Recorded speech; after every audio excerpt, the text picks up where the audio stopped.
کہ رسول صلی اللہ علیہ وسلم ہمیشہ دو جانور ذبح فرمایا کرتے تھے. سبحان اللہ. ایک اپنی طرف سے کرتے تھے اور ایک اپنی پوری امت کی طرف سے کرتے تھے. سبحان اللہ. اور مولا علی شیر خدا کرم اللہ تعالی وجہ الکریم سے بھی حضور نے حکم فرمایا تھا کہ میرے بعد آپ نے دو قربانیاں ہمیشہ کرنی ہیں، ایک اپنی طرف سے کرنی ہے اور ایک امت کی طرف سے کرنی ہے. سبحان اللہ. سبحان اللہ. جو نہ بھولا ہم غریبوں کو رضا، ذکر اس کا اپنی عادت کیجیے. سبحان اللہ. ہاں، اس میں ایک چیز یہ بھی لیا جا سکتا ہے کہ جب حضور ہمیں نہیں بھولے تو ہم نے بھی نہیں بھولنا چاہیے. بے شک. جامع ترمذی کی حدیث پاک ہے، اللہ کے رسول صلی اللہ علیہ وسلم کی بارگاہ میں ایک صحابی آتے ہیں، ان کے پاس ان کے گھر میں ایک ہی بکرا ہوتا ہے، ایک ہی جانور، اور وہ ایک ہی جانور اپنی پوری فیملی کے نام سے جانور ذبح کرتے ہیں. اچھا. تو کیا یہ آج کے دور میں کیا یہ اس پر عمل کیا جا سکتا ہے یا نہیں؟ جی. تو اس کی جب ہم نے تشریح پڑھی اور اس کی توضیح پڑھی تو ہم اس نتیجے پر پہنچے وہ حدیث تو بالکل صحیح ہے، بے شک، اور وہ رسول اللہ کا حکم بھی تھا کہ اپنی پوری فیملی کی طرف سے کر لو. لیکن اس کا جو اصل بیک گراؤنڈ تھا وہ یہ کہ جس صحابی کو حضور صلی اللہ علیہ وسلم نے اس طرح کرنے کا حکم دیا تھا وہ اصل میں ایک غریب تھے. اچھا، ان پر قربانی واجب ہی نہیں تھی. اچھا، جب قربانی واجب نہیں تھی تو ایک جانور پر نفلی اگر آپ کئی نام لینا چاہتے ہیں، پوری فیملی کا نام لینا چاہتے ہیں تو آپ کی مرضی ہے، بالکل جائز ہے. نفل میں ایک کے علاوہ کیا بلکہ پوری امت کا نام لیں، جیسے کہ حضور صلی اللہ علیہ وسلم خود کرتے تھے اور مولا علی پوری امت کے نام سے کرتے تھے. تو یہاں پر یہ سب نفلی ہی ہے. اس حدیث کا مطلب یہ ہے، اس کو بہت سارے لوگوں نے باطل مذہب والے نے یہ کر دیا ہے کہ ایک جانور، خاص طور سے اہل حدیث وغیرہ نے، کہ ایک بکرا خرید لو اور ایک بکرے پر سے پوری فیملی والوں کے نام سے قربانی کر دو. حالانکہ یہ مسئلہ وہ نہیں ہے جو آپ بتا رہے ہیں، اور آپ جو بتا رہے ہیں وہ اصل میں نفلی قربانی کرنے والوں کے لیے، اور جن پر واجب ہے تو وہ ایک ہی کرتے تھے. اچھا، ایک جانور پر ایک ہی ہے، ورنہ جن پر واجب تھا اور پھر انہوں نے پوری فیملی کے نام سے کیا، کوئی ایک حدیث دکھا دے یا کسی ایک کا عمل دکھا دے. چاروں امام کے نزدیک یہی ہے، مالک نصاب ہونا شرط ہے، اور مالک نصاب نہیں ہے تو پھر اس پر قربانی واجب نہیں ہے. یہ مسئلہ سب کے نزدیک متفق علیہ ہے. سبحان اللہ. اس سے ایک بات یہ سمجھ میں بھی آتی ہے کہ بہت سارے غریب حضرات یہ ہمیں فون کر کے مجھ سے بھی پوچھا ہے اور آپ سے بھی پوچھتے ہوں گے کہ حضرت اس بار میرے اوپر قرض ہے، کیا میں قربانی کر سکتا ہوں؟ میرے پاس اتنا مال نہیں ہے لیکن میرا دل کرتا ہے کہ میں قربانی کروں کہ نہیں. تو اس کا جواب یہی ہے، اس حدیث کی روشنی میں آپ بالکل قربانی کر سکتے ہیں، لیکن چونکہ آپ پر شرعاً واجب نہیں تھا، اگر آپ نہیں بھی کرتے تو آپ پر کوئی پکڑ نہیں ہوتی. اور اگر آپ کر رہے ہیں تو اللہ رب العزت جو ہے آپ کو اس کا ثواب عطا کرے گا. سبحان اللہ. جو حضرات قربانی کرنے کی طاقت نہیں رکھتے ہیں وہ بھی اگر ماہ ذی الحجہ کا چاند نظر آنے کے بعد ناخن کاٹنا، حجامت بنوانا، مونچھے اور بال وغیرہ یہ ساری چیزیں کرنا روک لے، اور جب قربانی کا دن آئے، عید کی نماز پڑھے، ان کی استطاعت نہیں تھی لیکن پھر وہ اسی نیت سے کہ اللہ یہ آج حج کا دن ہے، مبارک دن ہے، تو اس دن یہ سارے ناخن وغیرہ اور بال وغیرہ اور حجامت وغیرہ کروائے تو اللہ پاک ان کو بھی قربانی کرنے کا ثواب عطا فرمائے گا. سبحان اللہ. سبحان اللہ.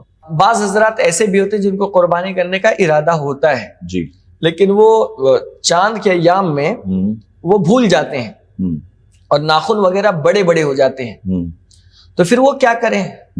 تو کہا گیا کہ اگر آپ نے ان ایام میں کاٹ لیے تو آپ پر کوئی گناہ تو نہیں ہوگا.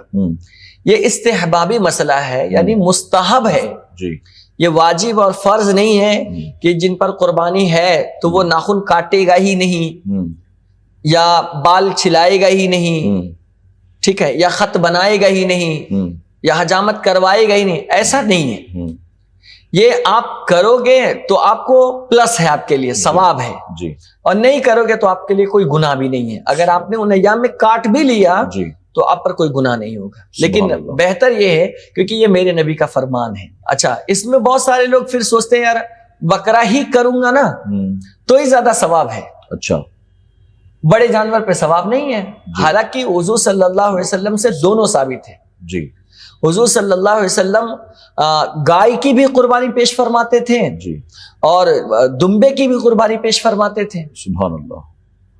تو دونوں ثابت ہے حضور سے، اور دونوں پر برابر، بس شرط یہ کہ آپ کا دل صاف ہونا چاہیے. سبحان اللہ. بے شک. آپ کے پاس تقوی ہونی چاہیے، خوش دلی ہونی چاہیے. سبحان اللہ.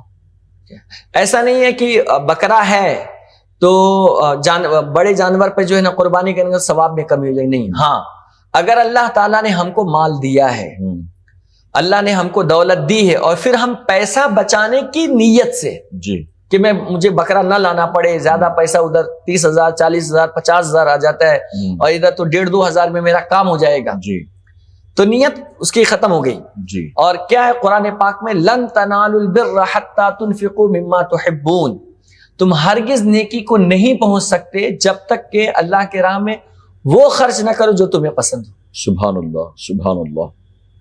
اللہ نے استطاعت دی ہے تو آپ بکرا خریدو، جی. پیسہ ہے تو وہ خریدو تاکہ قیامت کے لیے وہ آپ کے لیے بہترین سواری کا کام کر سکے. سبحان اللہ. اور حکم بھی ہے کہ جانور کو آپ پال کر کے رکھیں. پال نہیں سکتے ہیں تو کچھ دن پہلے آپ لے آئے تاکہ آپ کو اس سے محبت پیدا ہو جائے. اچھا، یہ بھی ضروری ہے. جی، محبت پیدا ہو جائے. جب محبت والی چیز قربان کی جاتی ہے نا، تو آپ دیکھتے ہوں گے کچھ سال پہلے گاؤں دیہات میں یا یہاں پر بھی، جب ہم پہلے سے جانور لے آتے ہیں اور جب ان کو ذبح کرنے لگتے ہیں تو ہمارے بچے رونے لگتے ہیں، گھر کی خواتین رونے لگتے ہیں، خود ہمارے آنکھوں میں آنسو آ جاتا ہے جن کو پال کر کے ہم لوگ رکھتے ہیں. جب میں خود چھوٹا تھا اور ہمارے والد صاحب جو ہے، ہمارے یہاں تو فکس ہے کہ 2 بکرے گھر میں ہر سال پلتے ہی پلتے ہیں، تو ان کے ساتھ اٹھنا بیٹھنا، پیار محبت ایک دم بہت زیادہ ہو ہی جاتا ہے.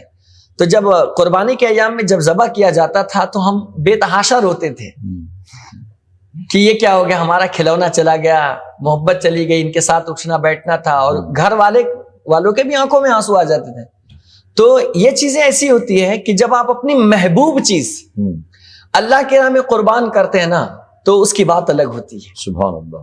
سبحان اللہ. تو یہ چیز بھی ہمیں مد نظر رکھنی چاہیے کہ اب ہم جب جانور کو ذبح کریں تو ہمیں وہ چیز رکھے جو ہمیں پیاری ہو. تو اگر مان لیجئے یہاں شہروں میں لوگ قربانی کرتے ہیں اور جانور خرید کر لاتے ہیں جی، تو بہتر یہ ہے کہ اس کو ہفتے 10 دن پہلے لے آئیں تاکہ تھوڑا سا محبت اور گھل مل جائے، اس کے ساتھ تھوڑا مانوس ہو جائے، تاکہ جب اس کی قربانی کی جائے تو کم سے کم آپ کے دل کو کچھ تکلیف تو محسوس ہو، اور اپنی محبوب چیز اللہ کی راہ میں آپ قربان کر رہے ہیں، آپ کو یہ فیلنگ تو آئے کہ اگر اللہ کی راہ میں ذبح نہ کرنا ہوتا تو شاید میں اس کو پالتا، لیکن چونکہ اللہ کا حکم ہے اس لیے میں اس کو ذبح کر رہا ہوں، تو اس میں آپ کا ظاہر ہے کہ اجر بھی بڑھ جائے گا. بالکل بڑھے گا. تو اس میں ایک چیز اور بھی حضرت کی، جیسے مان لیجئے جن پر قربانی واجب ہے جی اور وہ بخل کرتے ہیں، وہ لا سکتے ہیں 50,000 60,000 70,000 کا جانور بھی، لیکن انہوں نے نہیں لایا، بلکہ انہوں نے بڑے جانور میں حصہ لے لیا جی، کہ اگر میں یہاں خرچ کرتا ہوں تو 30,000 جاتے ہیں، یہاں میں دیتا ہوں تو 3,000 جاتے ہیں جی. تو ایسی صورت میں قربانی تو ہو جائے گی نا، قربانی بالکل ہوگی، اور ثواب میں کوئی کمی تو نہیں آئے گی. نہیں، ثواب میں بھی کمی نہیں ہوگی، بس یہ ہے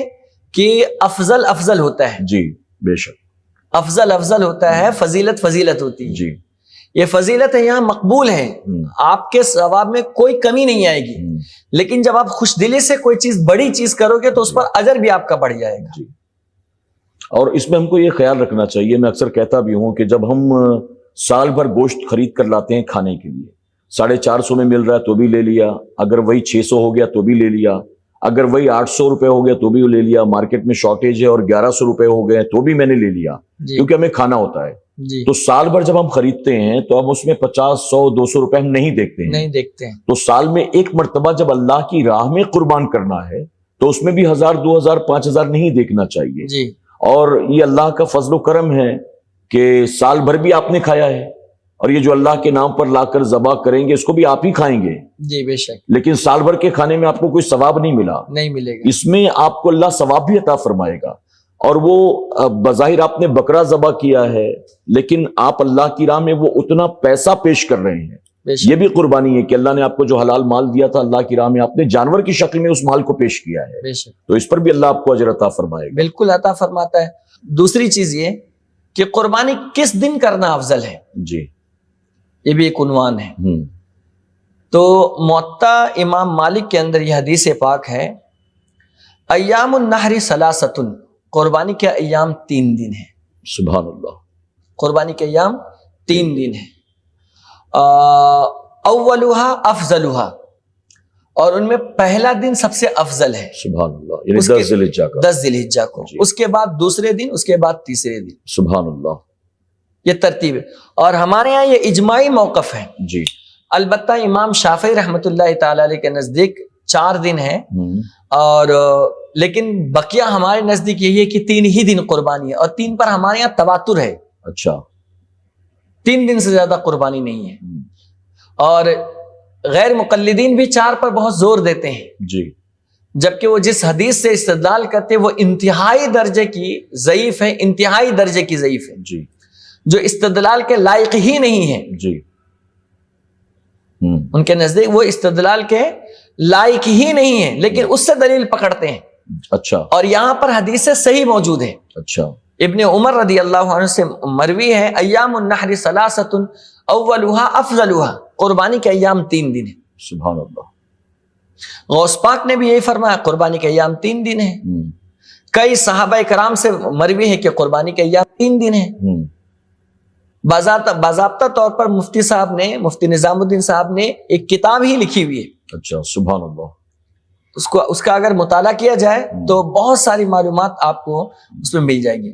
تو سب سے افضل دن قربانی کرنا پہلا دن ہے، پھر دوسرے دن اور پھر تیسرے دن ہے۔ جب اہل سنت والجماعت کے لوگ اپنے عقائد کو ثابت کرنے کے لیے صحیح حدیث پیش کریں جی تو اس کو وہ ضعیف کہتے ہیں، جی، اور یہ اپنے باطل نظریے کو پیش کرنے کے لیے صرف اہل سنت والجماعت سے اختلاف کی بنیاد، اختلاف کی بس ضعیف حدیث کو یہ صحیح مانتے ہیں، صحیح مانتے ہیں، اور لوگوں کو بھی آمادہ کرتے ہیں کہ لوگ زیادہ سے زیادہ 13 تاریخ کو کرنے کی کوشش کریں، اور 13 کو اس لیے کریں کیونکہ اہل سنت 13 کو نہیں کرتے ہیں، نہیں کرتے ہیں، اور یہ 13 کی مخالفت کرتے ہیں۔ جی، ابراہیم علیہ السلام نے جب خواب دیکھا تھا کہ بیٹے میں یہ خواب دیکھ رہا ہوں کہ میں تمہیں ذبح کر رہا ہوں، جی، بتاؤ اس سلسلے میں تمہاری کیا رائے ہے؟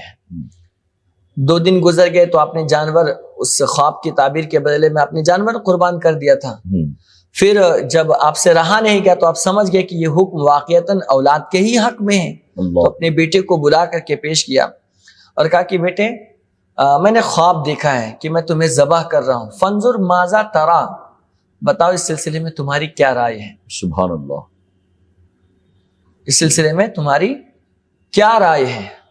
تو بیٹے نے کہا کہ بابا آپ کو جو حکم ہوا ہے آپ وہ کر گزریے، سبحان اللہ، سبحان اللہ، آپ کو جو حکم ہوا ہے آپ کر گزریے، آپ ضرور مجھے صابروں میں سے پائیں گے۔ سبحان اللہ، سبحان اللہ، یعنی یہ بھی بیٹے کی قربانی سے پہلے ابراہیم علیہ السلام کا امتحان ہی ہے، امتحان ہے کہ بیٹے کو ذبح کرنے سے پہلے بیٹے سے مشورہ کر لو، مشورہ کہ کر، بیٹا اللہ کا حکم آیا ہے، مجھے تم کو ذبح کرنا ہے، اب تم بتاؤ اس میں تمہاری کیا رائے ہے؟ تمہاری کیا رائے سبحان ہے؟ اللہ، اور بیٹا بھی ایسا صابر و شاکر ہے جی، کہ آپ اللہ کے حکم صابروں پر، میں سے پائیں گے، سبحان اللہ، یعنی ذبح کرنے کے وقت جو ہے آپ یہ کبھی میری طرف سے شکوہ شکایت نہیں پائیں گے کہ آپ مجھے کیوں ذبح کر رہے ہیں، سبحان اللہ، یا مجھے درد ہے یا تکلیف ہو رہی ہے، اف تک کہ میں نہیں کہوں گا۔ سبحان اللہ، فلما اسلم وتلہ للجبین سبحان اللہ، ونادیناہ ان یا ابراہیم قد صدقت الرؤیا انا کذلک نجزی المحسنین، سبحان اللہ، جب دونوں نے اپنے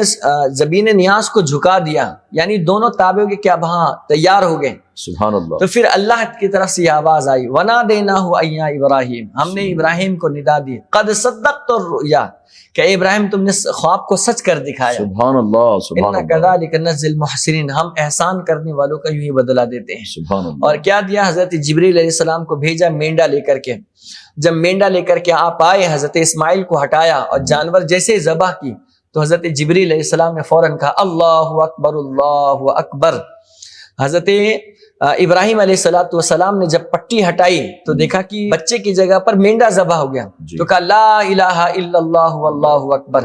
تو پھر شکریہ کے طور پر حضرت اسماعیل نے کہا اللہ اکبر وللہ الحمد۔ سبحان اللہ، سبحان اللہ۔ یہاں ایک چیز مجھے اچانک یاد آ گئی، میں نے ایک کسی کی ویڈیو دیکھی تھی جو مسلمان نہیں تھا، جی، اس نے کہا کہ یہ لوگ قربانی کرتے ہیں اور کہتے ہیں اللہ کی رضا کے لیے، جی، اور جانور کو بلا وجہ ذبح کرتے ہیں، کہتے ہیں کہ سب سے اچھی چیز جانور کو ذبح کر کے یہ پسندیدہ ہے ان کا، تو وہ اللہ کے راہ میں قربان کرتے ہیں۔ تو یہ ایک اعتراض کیا تھا کہ اپنے بیٹے کو یہ قربان کیوں نہیں کرتے ہیں. اچھا. سب سے پسندیدہ اور سب سے محبوب ان کے نزدیک تو ان کا بیٹا ہے, ان کی اولاد ہے. اگر اللہ ہی کو خوش کرنا ہے, آگے بھیجنا ہے, تو اپنے بیٹے کو ذبح کر کے قربان کیوں نہیں کرتے ہیں؟ جی. جانور کو کیوں مارتے ہیں, جانور پر ظلم کیوں کرتے ہیں؟ جی. یہ ایک اعتراض کیا تھا. تو وہی چیز میرے دماغ میں آ گئی کہ ہمارے یہاں اسلام میں آزمائش تو اللہ کی طرف سے بیٹے ہی کے لیے تھی. بے شک. لیکن یہ صرف فقط آزمانا تھا. جی. یہ فقط اللہ کی طرف سے آزمائش تھی کہ مسلمان کو اگر حکم ہوتا, یہ بھی سن لیجئے, اگر حکم ہوتا کہ بیٹے کی قربانی دو, تو مسلمان اتنا جگرا رکھتا ہے کہ اللہ کے حکم پر اپنی اولاد کی قربانی پیش کر سکتا ہے. سبحان اللہ, سبحان اللہ. اسلام کی فطرت میں قدرت نے وہ لچک دی ہے, اسے جتنا ہی دباؤ گے اتنا ہی ابھرے گا. سبحان اللہ. دشت تو دشت ہے, دریا بھی نہ چھوڑے ہم نے, بحر ظلمات میں دوڑا دیے گھوڑے ہم نے. آج بھی ہو جو براہیم سا ایما پیدا, آگ کر سکتی ہے انداز گلستہ پیدا. سبحان اللہ, سبحان اللہ. تو وہ جانور پر ظلم نہیں, ہم بھی اللہ ہی کے ہیں, وہ جانور بھی اللہ ہی کے ہیں. تو جانور کے ذبح کا حکم اللہ نے دیا ہے, اس لیے ہم جانور کو ذبح کرتے ہیں. بے شک. یعنی اس طرح کی جو باتیں کرتے ہیں جی, اور اسلام پر یا اسلام کے اس عمل پر جو اعتراض کرتے ہیں, ان کے لیے ہم یہی کہنا چاہیں گے کہ آج کے دور کا مسلمان اگر جانور ذبح کر رہا ہے تو اس کا ریزن یہ ہے کہ اللہ تعالیٰ نے جانور ہی ذبح کرنے کا حکم دیا ہے. اگر تم کہتے ہو کہ پھر اپنے بیٹوں کو کیوں نہیں کرتے, تو اگر اللہ تبارک تعالیٰ نے بیٹوں کا حکم دیا ہوتا تو یقیناً بیٹے قربان کرتے, بیٹی کی قربانی. لیکن چونکہ حکم تھا جانور کا, اس لیے ہم جانور ذبح کر رہے ہیں. سال بھر صرف لوگوں کے کھانے پینے کے لیے ہمارے ملک میں یا ورلڈ وائڈ روزانہ کتنے جانور ذبح ہوتے ہیں, اس پر کسی کو کوئی درد نہیں ہوتا, کسی کو کوئی تکلیف نہیں ہوتی ہے کہ مرغیوں کو ذبح ہونے سے روک دیا جائے, یا جو ہمارے ملک سے بڑے جانور جا رہے ہیں باہر کے ملکوں کو کھلانے پلانے کے لیے, یا ہمارے یہاں جو بکرے پالتے ہیں اور باہر بھیجتے ہیں.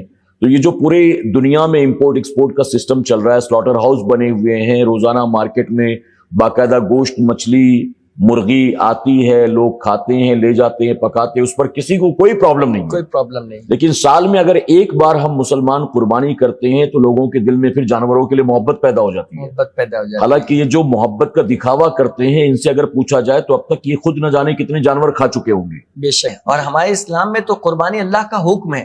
فَصَلِّ لِرَبِّكَ وَانْحَرْ, اپنے رب کے لیے نماز پڑھو اور قربانی پیش کرو. بے شک. سبحان اللہ. اور یہ قربانی کے حوالے سے ایسا ہے کہ جب انسان کی نیکی کم ہو جائے گی نا, شیخ عبدالحق محدث دہلوی رحمۃ اللہ نے فرمایا, جب کسی انسان کی نیکی قیامت کے دن کم ہو جائے گی تو اسی قربانی کے جانور کو نیکیوں کی شکل میں اللہ اس کے نیکی کے پلے میں رکھ دے گا. سبحان اللہ. جس کی وجہ سے اس کی نیکیوں کا پلہ بھاری ہو جائے گا. سبحان اللہ. تو اس ایک قربانی میں اللہ رب العزت نے بے شمار فائدے رکھے ہیں, بے شمار فائدے اللہ تعالیٰ نے. ایک تو آپ نے جو جانور ذبح کیا, آپ اس کے بالوں کا شمار نہیں کر سکتے. بے شک. تو کتنی نیکی اللہ عطا فرمائے گا, اس کا شمار آپ نہیں کر سکتے. اللہ تعالیٰ آپ کے گناہوں کو معاف فرما دے گا, اللہ آپ کی قربانی کو قبول فرمائے گا. یہ جانور قیامت کے دن آپ کے لیے سواری کے کام آئے گا. اسی طرح اگر آپ کے نام اعمال کی نیکیاں کم پڑ گئی تو ظاہر ہے کہ یہی قربانی وہاں پر آپ کی نیکی میں اضافے کا سبب بنے گا. اور یہ پلسرات پر گزرنے کا بھی, یہ پلسرات پر گزرنے کی سواری بھی ہے. اور یہ لکھا بھی ہے کتابوں کے اندر کہ قربانی کرنے والے شخص کے ہر عضو کے بدلے میں جانور کا جو بال ہے وہ فدیے کی شکل میں ہو کر کے اسے جہنم کے آگ سے محفوظ کر لے گا. سبحان اللہ, سبحان اللہ. یعنی ایک قربانی کرنے والے کے جسم کے جو جتنے بھی اعضاء ہیں, جی, جانور کے بالوں کے عوض جی جسم کے اعضاء کا فدیہ ادا ہو جائے گا. فدیہ ادا ہوگا. آیا ہوا ہے, ملا علی قاری فرماتے ہیں پھر یہ جانور سواری بنے گی جس کے ذریعے یہ شخص بآسانی پلسرات سے گزرے گا, اور اس جانور کا ہر عضو مالک یعنی قربانی پیش کرنے والے کے ہر عضو کے لیے جہنم سے آزادی کا فدیہ بن جائے گا, سبب بن جائے گا. سبحان اللہ. تو اتنے سارے انعامات ہیں, اتنے سارے فوائد ہیں قربانی کرنے کے حوالے سے. تو ہمیں چاہیے کہ ہم خوش دلی سے کریں. دنیا کچھ بھی کہتی ہے کہ تم صدقہ کر دو, تم خیرات کر دو, تم فلاح کر دو, اتنا یاد رکھنا رسول اللہ صلی اللہ علیہ وسلم کی حدیث پاک ہے, اور یہ حدیث ابن ماجہ کے اندر موجود ہے. جس شخص میں قربانی کرنے کی وسعت ہو, طاقت ہو, پھر بھی وہ قربانی نہ کرے تو حضور نے فرمایا وہ ہماری عیدگاہ کے قریب نہ آئے. اللہ اکبر. اتنی ناراضگی کا حضور صلی اللہ علیہ وسلم نے اظہار فرمایا. اللہ اکبر. اللہ نظر رحمت بھی نہیں فرماتا ہے. اللہ اکبر. ایسے شخص پر نہ نظر رحمت فرمائے گا جو اللہ کے حکم کی تکمیل نہیں کرتے. جب ان کو عیدگاہ سے بھگا دیا گیا ہے تو اللہ نظر رحمت کیسے فرمائے گا؟ بحیثیت مسلمان آپ پر لازم ہے کہ اللہ اور اس کے رسول صلی اللہ علیہ وسلم نے جن باتوں کا حکم دیا آپ اطاعت کیجئے. اطاعت کریے. سبحان اللہ. اطیعوا اللہ و اطیعوا الرسول. سبحان اللہ. اے محبوب آپ فرما دیجئے اللہ کی اطاعت کرو اور اس کے رسول کی اطاعت کرو. سبحان اللہ. تو یہاں تو واضح لفظ میں حکم ہے کہ رسول پاک کی اطاعت کرو اور اللہ کا بھی حکم ہے اور رسول پاک کا بھی حکم ہے. بے شک. اور اس میں تو انعام ہی انعام ہے بے شک. ہر زاویے سے. اس کے علاوہ خوشیاں بھی ہمیں میسر ہوتی ہے. بے شک. جانور کو ذبح کرنے کے بعد ہمیں اللہ کی راہ میں ہم نے تحفہ بھیج دیا ہے, اس پر بھی ہمیں شکر ادا کرنے کا دل کرتا ہے, بلکہ ہم کرتے ہیں. جی ہم کرتے ہیں. تو اس لیے قربانی کو چھوڑنا نہیں چاہیے. حضور نے تو واضح لفظ میں کہہ دیا کہ وہ ہمارے عیدگاہ کے قریب نہ آئے. اللہ اکبر. اچھا اس میں جو غریبوں کا بھلا سوچتے ہیں, غریبوں کے بھلے کی بات کرتے ہیں, تو اگر دیکھا جائے اس اعتبار سے تو اس میں بھی غریبوں کا بھلا ہی بھلا ہے. بے شک بھلا ہے. اس کی وجہ کہ بکرا جو ہے وہ کوئی امیر آدمی تو پالتا نہیں ہے, پالتا نہیں. غریبوں نے ہی پال پوس کر بڑا کیا ہے. آپ نے ان سے خریدا تو غریب کو پیسے مل گئے. جی. اب غریب کو پیسے مل گئے تو غریب کے گھر میں کھانے پینے کا انتظام ہوگا, وہ بھی اپنی عید منائیں گے, وہ بچوں کے لیے کپڑے لے کر آئیں گے, وہ کھانے پینے کا سامان لے کر آئیں گے, تو ان کا فائدہ ہوا. اس کے بعد میں آپ نے لا کر جانور کو ذبح کیا تو ذبح کرنے کے بعد بھی حکم ہے کہ گوشت بھی غریبوں میں بانٹا جائے. بے شک. تو غریبوں کا فائدہ آپ مت سوچئے, اللہ تبارک تعالیٰ نے بہتر اس کا انتظام کر رکھا ہے. اور قربانی جب کے لیے جانور لایا جاتا ہے تو ابتدا سے انتہا تک ہر ایک کے مزدور کی مزدوری اللہ یوں ہی عطا کرتا ہے. جس نے جانور پالی ہے اس کو اللہ تعالیٰ اس کا انعام دیتا ہے. جو لے کر کے آ رہا ہے اس کی اجرت اسے دی جاتی ہے. جو ذبح کر رہا ہے اس پر تحفے ہدیے اس کو پیش کیے جاتے ہیں. جو کسائی بنتا ہے اس کو اس پر اس کا اجر ملتا ہے. یعنی قربانی ایک ہے. جی. پھر اس کے بعد لایا گیا اس کو ملا, پھر جو گھر والے جتنے افراد ہیں اس گوشت سے وہ فائدہ اٹھائے. اس کے علاوہ جس سے آپ نے خریدا ہے اس کو اتنا پیسہ گیا. جی. پھر یہ گوشت آپ نے لی تو اس کو 3 حصوں میں تقسیم کر کے اپنی پوری فیملی کو آپ نے تقسیم کیا. غریب جن تک جو مہینوں بھر یا سال میں کبھی بھی نہیں کھا پاتے تھے ان تک وہ گوشت پہنچا جو ان کو میسر نہیں ہوتا تھا. سبحان اللہ. ایک قربانی ہے, دنیاوی اتنے فوائد دیکھیے. بے شک. سبحان اللہ. اور آخرت کا اصل فائدہ تو ہے ہی ہے. سبحان اللہ. ایک تو سنت ابراہیم, سنت رسول صلی اللہ علیہ وسلم ہمارے لیے آخرت میں سواری کا کام, ہر عزو کے بدلے میں جہنم سے نجات کا انعام, سبحان اللہ, اور خون کا قطرہ زمین پر گرنے سے پہلے بخشش کا انعام. سبحان اللہ. خون زمین پر گرنے سے پہلے بخشش کا انعام. جی. اور اس کے علاوہ دوسرے گوشت کھانے کو بطور تحفے کے طور پر پیش کر دیا گیا. خوشیوں کا الگ ماحول, گھر میں الگ خوشیوں کا سما, اتنے سارے انعامات. تو خوش ہیں تو مسلمان ہیں اور جل رہے ہیں تو وہ غیر ہیں. تو اس لیے ہمیں خوش دلی کے ساتھ. ایک اہم چیز یہ بھی حضرت کہ میں تو ایک بکرا لا کر ذبح کر رہا ہوں, جی آپ ایک لے کر آ گئے, اس نے ایک لایا, اس نے ایک لایا, تو اس طرح سے جو ہم یہ جانور لا کر اس کو ذبح کر رہے ہیں تو اگر دیکھا جائے تو اینولی صرف قربانی کی وجہ سے پوری دنیا میں اربوں خربوں روپے کا ٹرانزیکشن ہوتا ہے. جی جی. غریبوں کا بھی بھلا ہوتا ہے اور غریبوں کا اس میں اکثر بھلا رکھا ہوا ہے. اس کی وجہ کہ امیر آدمی تو کام کرتا ہی نہیں ہے, غریب سب غریبوں کا ہی بھلا ہو رہا ہے. جی. سبحان اللہ. آپ ابتدا سے انتہا تک دیکھیں, آپ سب غریبوں کا ہی بھلا ہو رہا ہے. سبحان اللہ. سبحان. جو مزدور پیک کرتے ہیں وہ امیر تو ہے ہی نہیں. بے شک. جو گوشت کاٹتے ہیں وہ امیر تو ہے نہیں. جی. جو بکری پالتے یا بکرا پالتے وہ امیر تو ہے نہیں. جی. جو لاتے لے جاتے ٹرک میں بھر کر کے وہ امیر تو ہے نہیں. تو قربانی آپ کر رہے ہیں لیکن اللہ نے کسی غریب کو نہیں چھوڑا. بے شک. سبحان اللہ. اس کے ذریعے سے قربانی ایک ہے لیکن ہزاروں کے گھر چل رہے ہیں اس کے. سبحان اللہ. سبحان اللہ.